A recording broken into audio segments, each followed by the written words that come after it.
"This is where my parents live," Ethan suddenly declared upon his visit. Behind him, his in-laws nodded happily. I was in the middle of an online meeting and quickly apologized to the other party before ending the call. I had even informed them about a meeting at 1 p.m. Irritated, I turned my gaze toward the door. "Why did you come all of a sudden?" I asked, maintaining my composure. My father-in-law proudly replied, "We'll pay off the mortgage, so please leave." It was hard to suppress a laugh at his statement. My mother-in-law had never worked, and my father-in-law was just staying at home without any employment. Yet Ethan was completely in favor of his parents' opinion. Disappointed by his stance, I considered divorce. "Then I'll leave," I quickly replied, to the surprise of all three of them. The mortgage of the house is $5,000 per month. With an inward smile, I began to pack seriously. Luckily, I had a business trip scheduled for a week, starting the next day. With my suitcase and bank book ready, I headed to the entrance. "Goodbye, then," I said as I left the house. First, I'd start by transferring the house's title to Ethan. I felt excited thinking about my plans. "My name is Shelley Owen. I am 47 years old and work as a web designer. I went independent 5 years ago and have been fortunate enough to receive many project checks. As a result, I've earned more than 5 times my previous salary and now live on the top floor of a high-rise condo." I met Ethan, my husband, 3 years ago through Ashley, my former boss. He is Ashley's cousin. He's kind and honest, but had trouble maintaining relationships, so he had been single for a long time. Around that time, my business was doing well, and I bought the top floor of a high-rise condo, doubling as an office. I wasn't planning on marrying, but Ashley strongly suggested I meet Ethan. When I met him, he was very gentle and attractive, looking much younger than his actual age. He listened to me talk about my job and complimented me a lot, which drew me to him quickly. We started dating and got engaged within 6 months. My parents had already passed away, and my only relative was my brother. So my brother and his wife also attended the family meeting. From Ethan's side, his parents and cousin Ashley came. The meeting went smoothly overall. However, my sister-in-law's comment, "This seems stiff," left me puzzled. I never imagined her words would become reality. After marrying, Ethan moved into my house, and we started our life together. His workplace was harsh, requiring him to leave early in the morning and return home past midnight. Despite this, his salary was only a quarter of mine. One day I suggested to Ethan, who was exhausted and went to sleep immediately every day, "It's bad for your health. Why don't you look for another job?" However, he reprimanded me with a face full of anger. "Are you saying I should quit my job? Are you looking down on me because I earn less?" I was surprised by Ethan's strong reaction, as we had never argued before. Feeling uncomfortable about unintentionally disrespecting his job, I decided to apologize sincerely. "I'm sorry. I didn't mean it that way. I'm just worried about your health." He softened. "My apologies, too. I overreacted. You've always taken care of the house, and I shouldn't have scolded you." Ethan quickly calmed down, and our first argument ended swiftly. However, it became difficult to suggest a job change afterward. Ethan's return time got even later, and he eventually spent half the week at the office. While I was concerned about his health, he seemed to enjoy his job, so I decided to support him as much as I could by creating a relaxing environment whenever he returned home. "Hey, about my dad's medical expenses, could we increase the remittance a bit?" Ethan suggested this when his father was in the hospital with back pain. Sighing inwardly at his request in his father's hospital room, I didn't hesitate to help my in-laws, as I had no parents of my own. Our household depended on my income, with Ethan contributing a part of his salary to his parents. His salary wasn't low for a man in his 40s, but the exact amount he kept for himself was unclear. However, it was evident he was providing enough for his parents not to struggle. I couldn't agree when he insisted on increasing the remittance because it was, in the first place, possible only due to my income. Yet it was hard to refuse in front of his parents. "Ethan, you're kind. Thank you so much. It's a big help," they said, looking at both of us.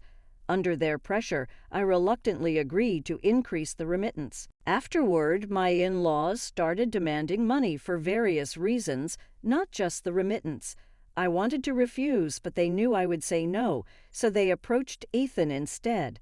Especially weak to his mother's requests, Ethan often decided to increase the remittance whenever she asked.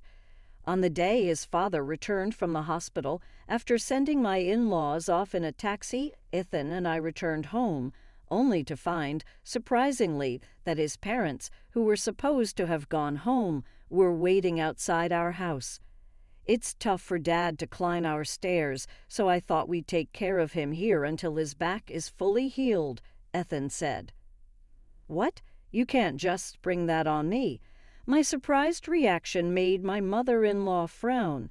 My father-in-law stood in front of the door as if to say, "Let us in quickly." "Ethan, that's okay, right?"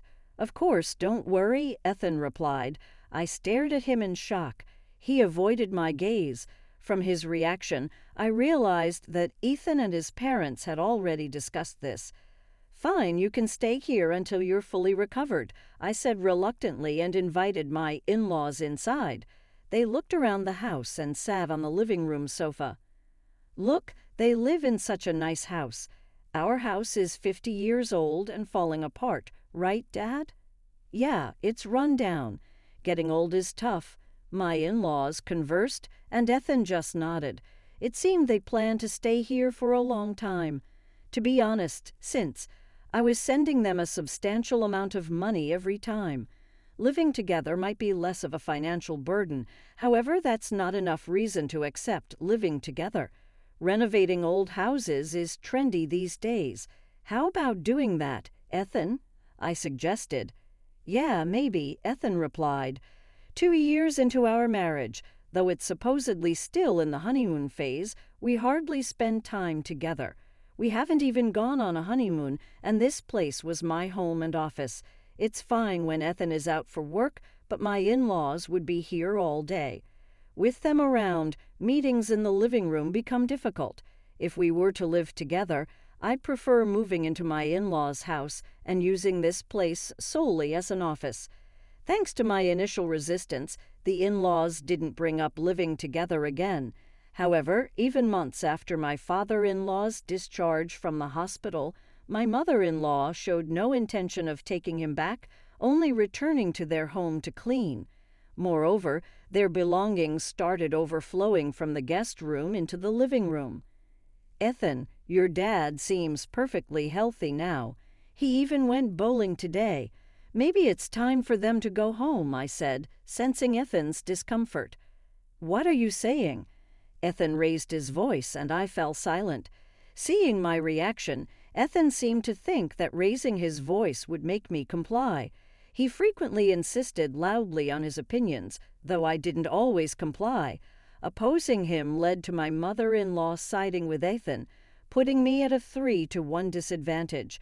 This went on for 2 years. During this time, I took care of all the housework, while my in-laws often went out to enjoy themselves. Despite his back being fully healed, my father-in-law showed no signs of returning home. "Sorry, I have a meeting at 1:00 p.m. today, so I'll eat lunch in my room, okay? But leave the dishes for later," my mother-in-law replied without looking up as I put lunch on the table. Ethan had taken the day off and was planning to go out with my in-laws in the afternoon. He wouldn't take time off for our anniversary, but would do so on his parents' requests. Thinking this, I responded, understood, and headed to my office. Right at 1:00 p.m., my online meeting started, but about 10 minutes in, footsteps approached, and the door burst open. "This is where me and my parents live," Ethan declared, barging into the room with my in-laws nodding behind him. I hastily apologized to the meeting participants and ended the call. "I told you I had a meeting at 1 p.m., I complained internally while heading towards the door. "Why are you doing this all of a sudden?" I asked calmly, only for my father-in-law to smugly say, "We'll pay the mortgage so you can leave."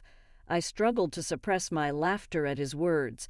My mother-in-law had never worked, and my father-in-law stayed at home without working, yet Ethan completely supported them.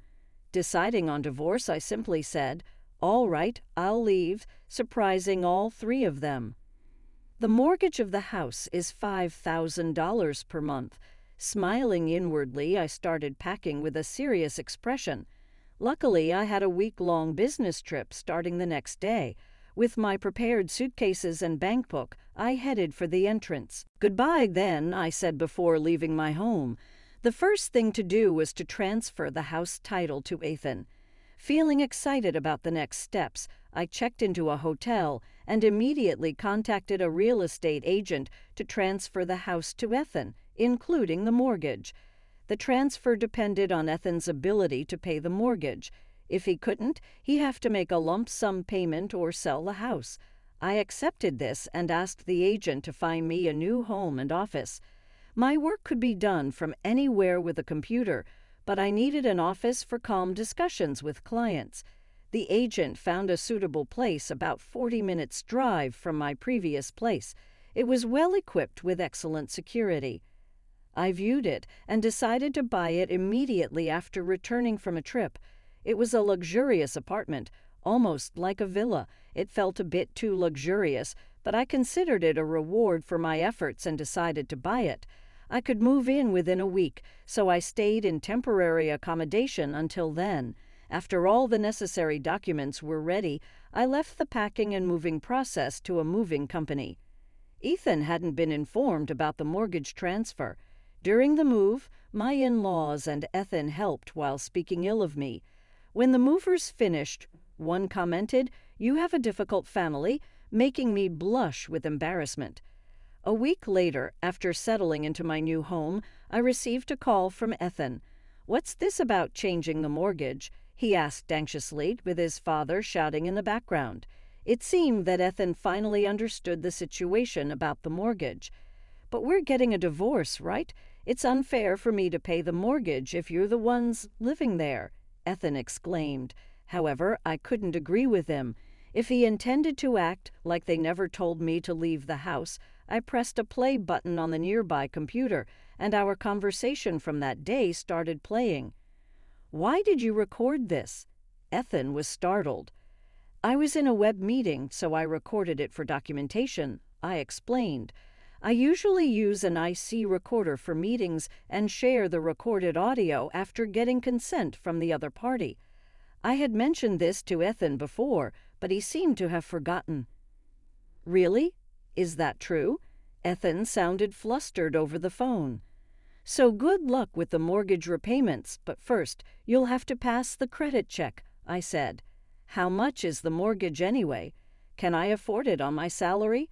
Ethan asked, which made me laugh. I had informed him about the monthly mortgage amount when we got married, and I showed him all the documents. But it seemed he never paid attention, thinking I would end up paying. "Let's see if you can. The mortgage is $5,000 a month. Did you hear that?" Upon hearing the mortgage amount, Ethan was speechless on the other end of the phone. I could hear his mother asking Ethan, "How much is it?" Ethan was too shocked to answer her question. Then his mother took the phone, and I had a new conversation partner. "Where are you? The mortgage can't be that much." She sounded irritated and started to tell me how incompetent I was as a wife. She insisted that I should pay the mortgage because I had caused them trouble. After finishing her rant with a triumphant tone, she said, "Don't think you can come back for Ethan's salary. We won't help you anymore." It seemed Ethan hadn't told his parents about his actual salary. A son who sends us so much money every month can't be struggling financially. "He'll keep taking care of us, so we have no worries," his mother confidently continued. I couldn't help but burst into laughter while listening to his mother boasting. My sudden laughter angered her. I decided to give her a dose of reality. $4,000, I said. "What? The mortgage?" "No, that's Ethan's monthly salary." "What? Really?" She was shocked by my words and seemed frozen for a while. But then she started laughing. That's impossible. Ethan has been sending us $4,000 every month. If his salary was $4,000, he would have been sending us all of it. Stop lying, she yelled, not believing me. I calmly pointed her to the evidence. Look at the shelf right by the entrance of the living room. You'll find Ethan's salary slips there. If you doubt it, check for yourself. You're just lying, she said and headed to the indicated shelf. I could hear Ethan trying to stop her in the background. Soon her voice of surprise came through the phone. What? There's not even $4,000 here. Ethan, what's the meaning of this? Since the beginning of our marriage, I've been tormented by my snide mother-in-law and father-in-law. To make matters worse, they've constantly berated me for not being able to have children. To add insult to injury, even my husband, who was supposed to support me, said to me, "My sister-in-law is young and beautiful, and unlike you, she's had kids right away." I'm honestly jealous of my brother.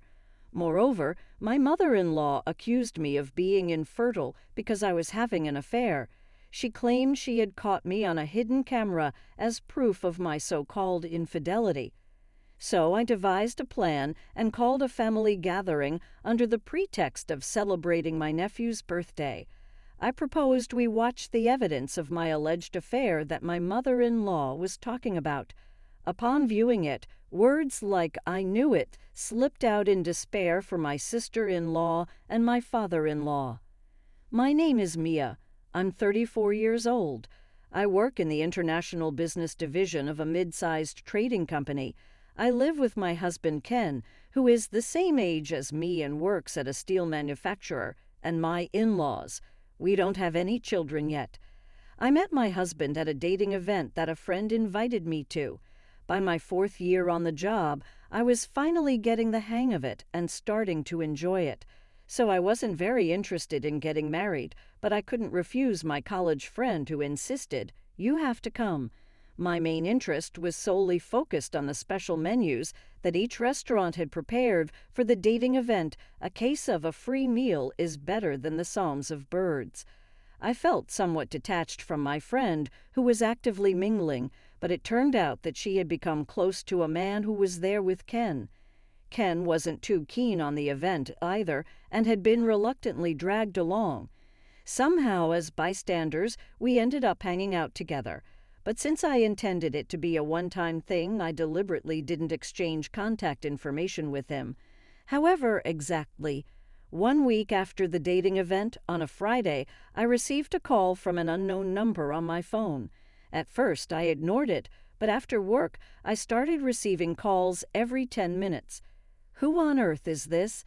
I was annoyed and about to block the number, but before I did that, I answered the phone to see who was making such a persistent call. Anyway, it turned out to be Ken, whom I met at the dating event. "Oh good, is this Mia?" he said outright. While I was relieved to find out who it was, I was unsure that I had given my number to Ken at that time. When I questioned Ken, he casually replied, "I got this number by begging a friend who was with me at the event."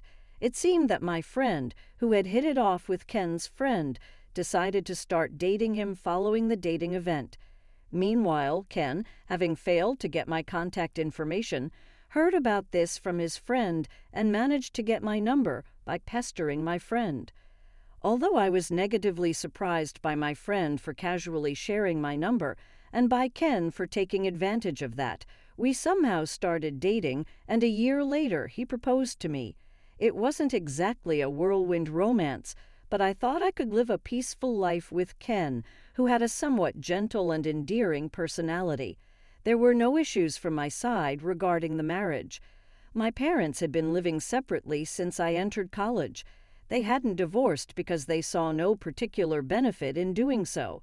At this point, friends and acquaintances would ask if I wasn't sad, but having been practically estranged from my own family, I saw their separation as an inevitable outcome.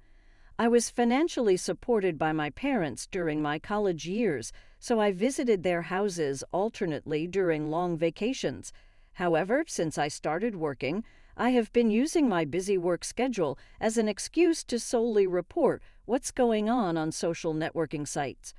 So when I informed my parents about my marriage, they said they would attend a ceremony if one was held.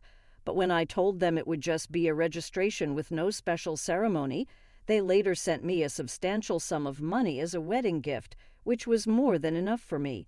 However, my in-laws, Sarah and Sean, seemed dissatisfied with my parents' handling of the marriage. To think they would settle their only daughter's marriage with money, how incredibly insensitive, they sneered. Indeed, it's quite concerning, they said with a bitter tone. But then my now husband Ken defended me, saying, money is certainly a sign of love. It's absurd for Mom, who has never worked, to say such a thing. Dad should know better given how hard earning money is. I felt truly happy for choosing him. Still laughing, I responded to his anger. Yes, it seems I wasn't the perfect wife. I had my earnings taken, was burdened with all household chores, and even though I said I didn't want children, I was berated for being infertile. I'm not strong enough to endure that. Still defiant, you should understand by now that once we're divorced, I'll have nothing to do with you. How about her as a new wife candidate? She's young, might be good for you. I signaled my lawyer, who, regaining composure, pulled out a photograph. It showed Ethan entering a hotel with a young woman. What is this? I took it, and entering the room was my former boss and Ethan's cousin, Ashley. Ethan was shocked and speechless at the sight of Ashley. Ashley sat next to me and handed me a handkerchief.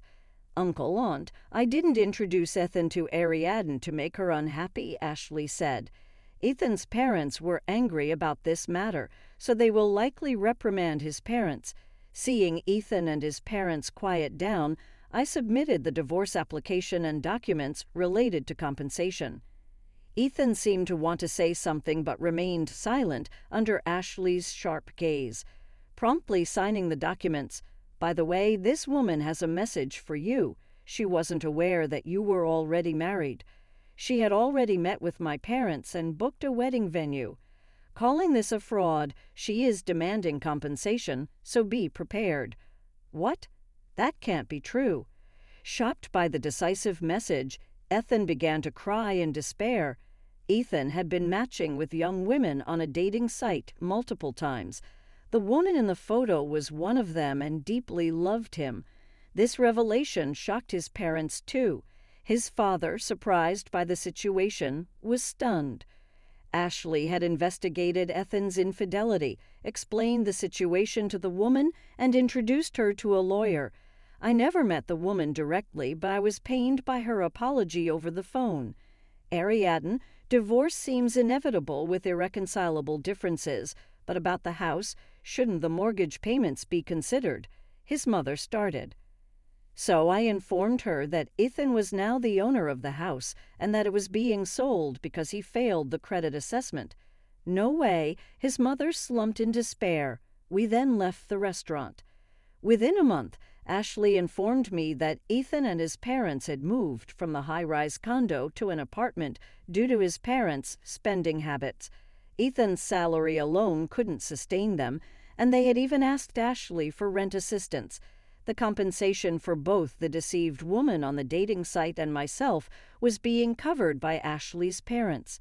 Surprisingly, Ashley had started dating Ethan's former lawyer. She was drawn to his decisiveness. "We never know what life will bring," she said, looking very happy. As for me, I started blogging about these events, which unexpectedly garnered attention, leading to new opportunities as a writer. Enjoying writing, I lead a busy yet fulfilling life. In fact, since the divorce, I've been strongly pursued by a corporate executive I knew through business, and recently, our relationship turned romantic. He's trustworthy and has suggested we live together, but I'm still pondering my response. In truth, my mind is already made up. I just need the courage to convey my decision. Looking forward to our date tomorrow. Today I'm again seated in front of my computer. Thank you for being with us and listening until the end. If you found it interesting, please subscribe, give us a like, and leave your comments. We'll see you on the Retaliation Realm channel.